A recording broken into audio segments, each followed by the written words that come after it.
देखिए, ये 6 इंसान बर्फ के तूफान में चले जा रहे हैं, एक एक करके गिर रहे हैं और कोई पीछे मुड़कर नहीं देख रहा। ये कौन है? ये वही हैं जिन्होंने महाभारत का युद्ध जीता था। द्रौपदी, वो द्रौपदी जिसने अग्नि से जन्म लिया था, बर्फ में गिर गई। उसकी उंगलियां बर्फ को नोच रही हैं, लेकिन कोई उसे उठाने नहीं आया। आखिर क्यों? क्योंकि युधिष्ठिर आगे बढ़ गए, बिना रुके, बिना पीछे देखे। सिर्फ एक कुत्ता था जो उनके साथ चल रहा था, और यही कुत्ता बाद में इस पूरी कहानी का सबसे महत्वपूर्ण किरदार बन गया। लेकिन यह सब समझने के लिए हमें थोड़ा पीछे जाना होगा। युधिष्ठिर की आंखों में जो दर्द है ना, वो सिर्फ आज का नहीं है, वो 36 साल पुराना है। वो एक युद्ध से शुरू होता है। तो चलिए शुरू करते हैं बिल्कुल शुरुआत से। माउंट सुमेरु, स्वर्ग का दरवाजा, और वो सच्चाई जो सुनकर आपकी रूह कांप जाएगी। महाभारत का युद्ध खत्म हो चुका था। कुरुक्षेत्र का मैदान तबाही से भरा पड़ा था। टूटे हुए रथ, बिखरे हुए हथियार और कौवे जो आसमान में चक्कर लगा रहे थे। 18 दिन में लगभग 40 लाख योद्धा खत्म हो गए थे। हर जगह तबाही के निशान थे। एक टूटा हुआ रथ का पहिया जमीन में आधा धंसा पड़ा था। कौरवों का झंडा उस पर लटका हुआ था, और हवा में एक ऐसी खामोशी थी जो चीखों से भी ज्यादा डरावनी थी। और इस सब के बीच खड़े थे युधिष्ठिर, अकेले। जीत तो उनकी थी, लेकिन ये जीत जैसी फील नहीं हो रही थी, क्योंकि ये राजगद्दी लाखों अपनों के खून से भीगी थी। फिर भी युधिष्ठिर ने हस्तिनापुर का सिंहासन संभाला, लेकिन वो सिंहासन पर बैठे हुए भी खाली थे। उनकी आंखें दूर कहीं देख रही थीं, जैसे ताज पहन लिया है, लेकिन सर का बोझ कम नहीं हुआ। हस्तिनापुर का दरबार भरा हुआ था, दिए जल रहे थे, दरबारी खड़े थे, लेकिन जो कुर्सियां पहले कौरवों की होती थीं, वो खाली थीं। और उन खाली कुर्सियों को देखकर युधिष्ठिर को हर रोज याद आता था कि ये जीत कितनी महंगी पड़ी। भीम खिड़की के पास खड़े थे, हाथ बांधे, बाहर देख रहे थे। वो एक ऐसा योद्धा था जिसके लिए लड़ना जिंदगी थी, लेकिन अब कोई लड़ाई नहीं बची थी, और बिना लड़ाई के भीम अधूरा था। अर्जुन का मशहूर धनुष गांडीव एक शेल्फ पर पड़ा हुआ था। धूल जमी हुई थी उस पे, मकड़ी के जाले लग चुके थे। जिस हथियार ने दुनिया हिला दी थी, वो अब सिर्फ एक यादगार बन चुका था। नकुल और सहदेव पैलेस की बालकनी पर खड़े थे। शाम ढलने लगी थी। दोनों भाई थके हुए थे, बूढ़े हो रहे थे, और उन्हें पता था कि ये सब कुछ हमेशा नहीं रहेगा। रात को द्रौपदी अकेली महल के बाग में टहलती थी, चांदनी की रोशनी में। उसका चेहरा शांत था, लेकिन उसकी आंखें बहुत कुछ कह रही थीं। वो याद कर रही थी सब कुछ। और बहुत दूर समुद्र के किनारे द्वारका शहर अपनी पूरी शान के साथ खड़ा था। सोने जैसा चमकता हुआ कृष्ण का शहर। लेकिन इस खूबसूरती की उम्र अब बहुत कम बची थी, क्योंकि एक दिन द्वारका डूबने लगा। समुद्र ने शहर को निगल लिया। मंदिर गिरे, महल टूटे, पानी ने सब कुछ अपने अंदर समेट लिया, और इस शहर के साथ एक युग भी डूब गया। जब यह खबर युधिष्ठिर तक पहुंची, उनका चेहरा बदल गया। आंखें फैल गईं, होंठ कुछ कहने के लिए खुले, लेकिन आवाज नहीं निकली, क्योंकि द्वारका का डूबना मतलब था कृष्ण अब नहीं रहे। पांचों पांडव और द्रौपदी एक साथ खड़े थे, सबकी नजरें जमीन पर। कोई कुछ नहीं बोल रहा था, क्योंकि बोलने को बचा ही क्या था। कृष्ण थे तो सब कुछ था, अब उनके बिना सब खाली था। और फिर युधिष्ठिर ने अपना ताज उतार दिया, धीरे धीरे, दोनों हाथों से, आंखें बंद, जैसे एक बहुत भारी बोझ उतर रहा हो। इस एक पल में उन्होंने सब कुछ त्याग दिया। एक एक करके सब कुछ रख दिया गया। सोने के कंगन, हीरो के हार, रेशमी कपड़े, अर्जुन का कवच, सब कुछ एक पत्थर की मेज पर, शांति से और हमेशा के लिए। नौजवान परीक्षित, अभिमन्यु का बेटा, अर्जुन का पोता, वो घुटनों पर बैठा था युधिष्ठिर के सामने। युधिष्ठिर ने अपना हाथ उसके सर पर रखा। राज्य अब इसका था, लेकिन पांडवों की यात्रा कहीं और जानी थी। और फिर वो निकल पड़े, हस्तिनापुर के विशाल दरवाजों से बाहर। साधारण वस्त्र, नंगे पैर। लोग दोनों तरफ देख रहे थे, खामोशी से। और तब कहीं से कुत्ता आ गया, सीधा युधिष्ठिर के पास, और उनके साथ चलने लगा। घने जंगलों से गुजरते हुए 6 इंसान और एक कुत्ता चल रहे थे। ऊपर से धूप की किरणें आ रही थीं, चिड़ियां उड़ रही थीं, लेकिन ये कोई साधारण यात्रा नहीं थी। ये थी महाप्रस्थान यात्रा, जिससे लौटकर कोई नहीं आता। जंगल खत्म हुआ तो रेगिस्तान आ गया। तपती जमीन, सूखा आसमान। भीम पसीना पोंछ रहा था, द्रौपदी हाथ से धूप रोक रही थी, लेकिन युधिष्ठिर आगे चलते रहे, बिना रुके, बिना थके। फिर एक नदी आई, तेजी से बहता हुआ पानी। पत्थर पर पैर मकते हुए सब पार कर रहे थे। भीम ने द्रौपदी का हाथ थामा। युधिष्ठिर दूसरी तरफ से देख रहे थे। ये रिश्ता इस यात्रा में और गहरा हो रहा था। और फिर जब जंगल और रेगिस्तान पीछे छूट गए, सामने थे हिमालय। इतने बड़े कि गर्दन ऊपर करके देखने पर भी चोटी नहीं दिखी। बर्फ से ढके हुए पहाड़ और उनके पीछे था स्वर्ग का रास्ता। चढ़ाई शुरू हुई। रास्ता पतला था, बर्फ गिरने लगी, सांसों से भाप निकलती थी, और वो कुत्ता अभी भी युधिष्ठिर के साथ था, सबसे आगे, जैसे रास्ता वही दिखा रहा हो। इस कुत्ते की आंखें देखिए, कितनी वफादार है। हर कदम युधिष्ठिर के साथ, बर्फ में अपने पंजे का निशान छोड़ता हुआ। उस वक्त किसी को नहीं पता था कि ये असल में कौन है, लेकिन जल्द पता चलने वाला था। अब रास्ता और खतरनाक हो गया। एक पतली सी कगार थी, दोनों तरफ गहरी खाई, हवा चीख रही थी। युधिष्ठिर आगे, फिर भीम, अर्जुन, नकुल, सहदेव, और सबसे पीछे थी द्रौपदी। द्रौपदी डगमगा रही थी, उसका हाथ सहारा ढूंढ रहा था, लेकिन कुछ नहीं मिला। उसकी आंखें थकी हुई थीं, लेकिन वो फिर भी चल रही थी, क्योंकि द्रौपदी कभी हार नहीं मानती थी। लेकिन आज द्रौपदी गिर गई।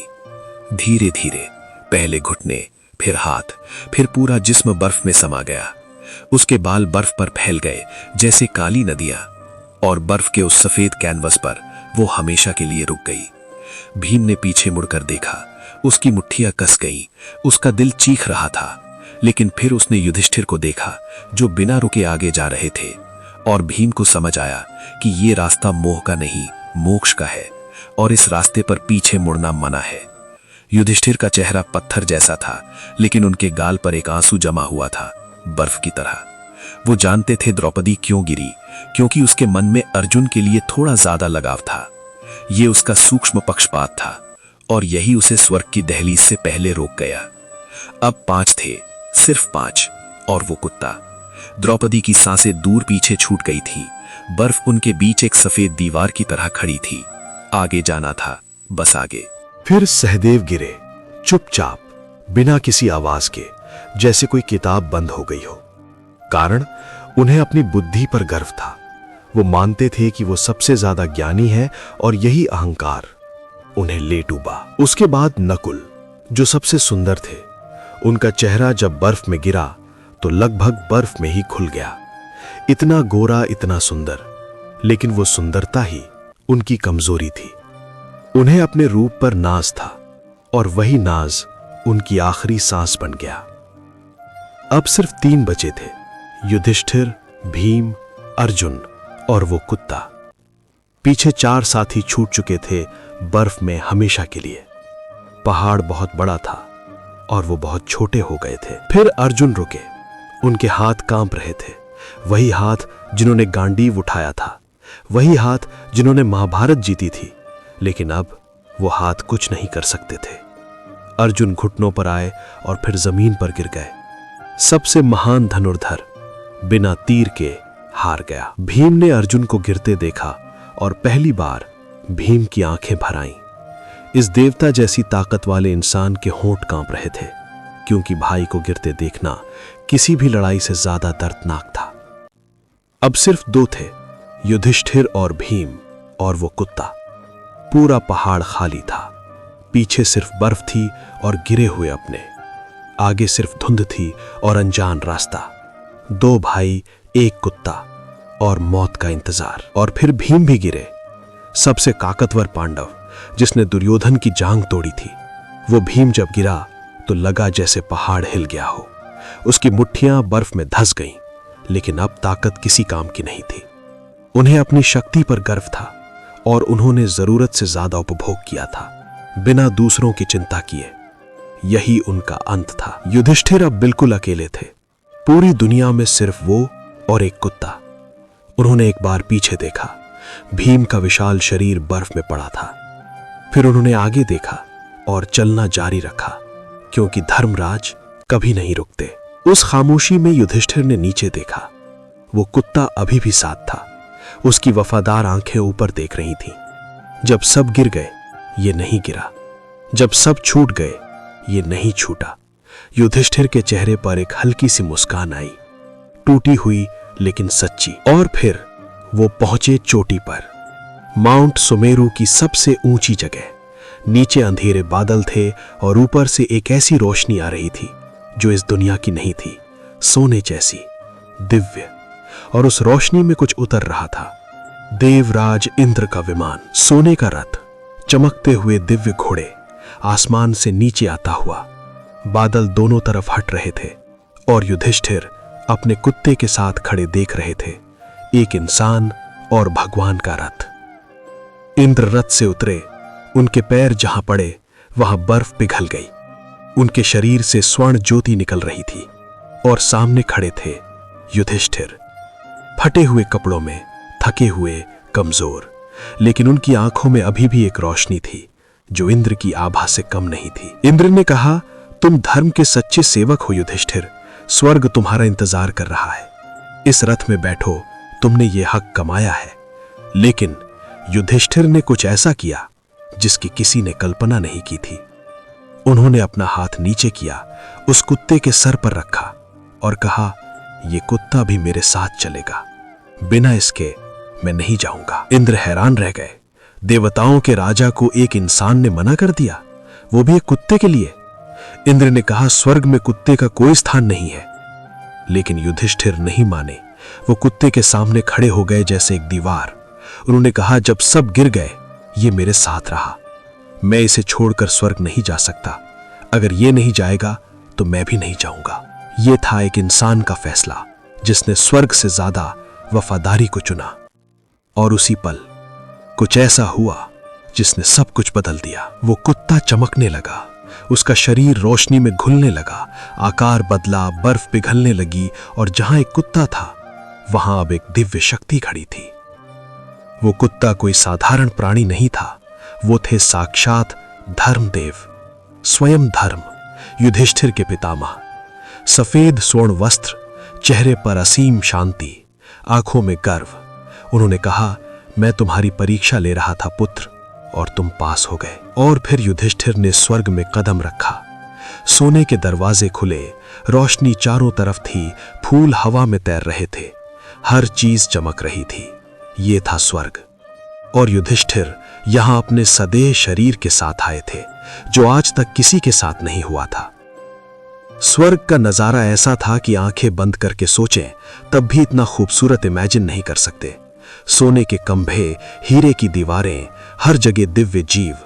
लेकिन युधिष्ठिर की नजरें कुछ ढूंढ रही थीं, अपने भाइयों को, द्रौपदी को। और तभी युधिष्ठिर रुक गए।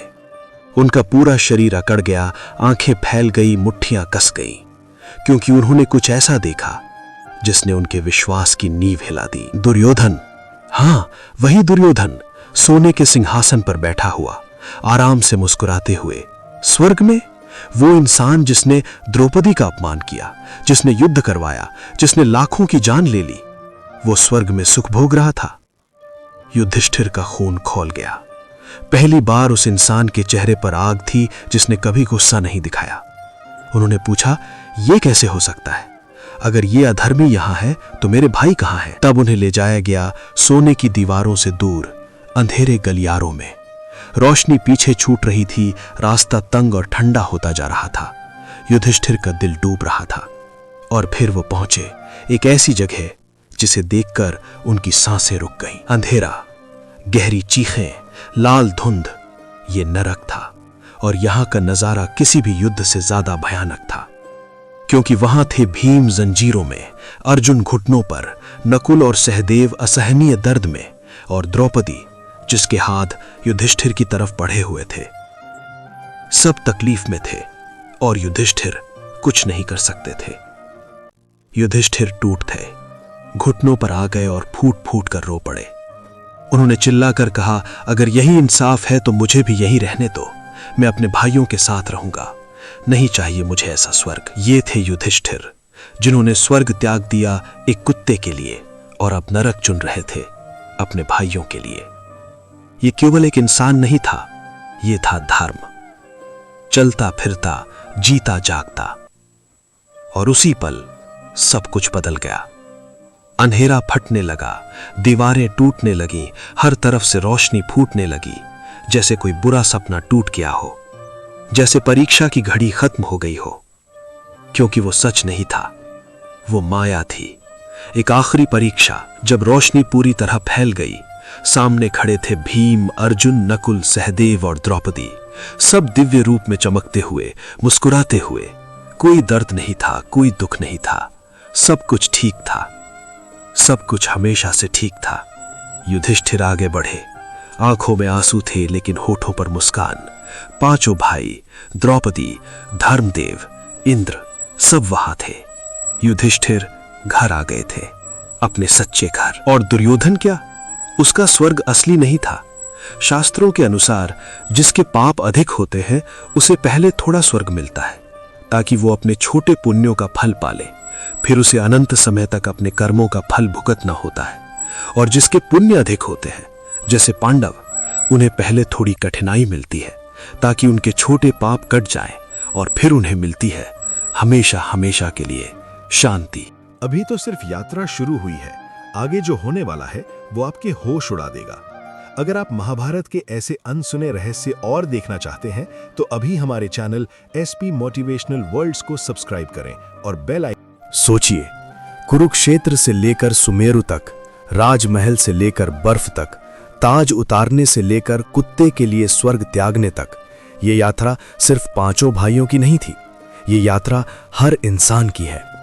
क्योंकि द्रौपदी का पक्षपात, नकुल की सुंदरता का गर्व, सहदेव की बुद्धि का अहंकार, अर्जुन का आत्मविश्वास और भीम की ताकत का घमंड, ये सब हमारी अपनी कमजोरियां हैं। हम में से हर एक के भीतर एक पांडव छुपा है। तो सवाल यह है, जब आपकी बारी आएगी, जब आपके सामने स्वर्ग होगा और पीछे एक वफादार साथी, तो आप क्या चुनेंगे, स्वर्ग या वफादारी? युधिष्ठिर ने अपना जवाब दे दिया था, क्योंकि अंत में न ताकत बचती है, न सुंदरता, न बुद्धि और न ही धनुष।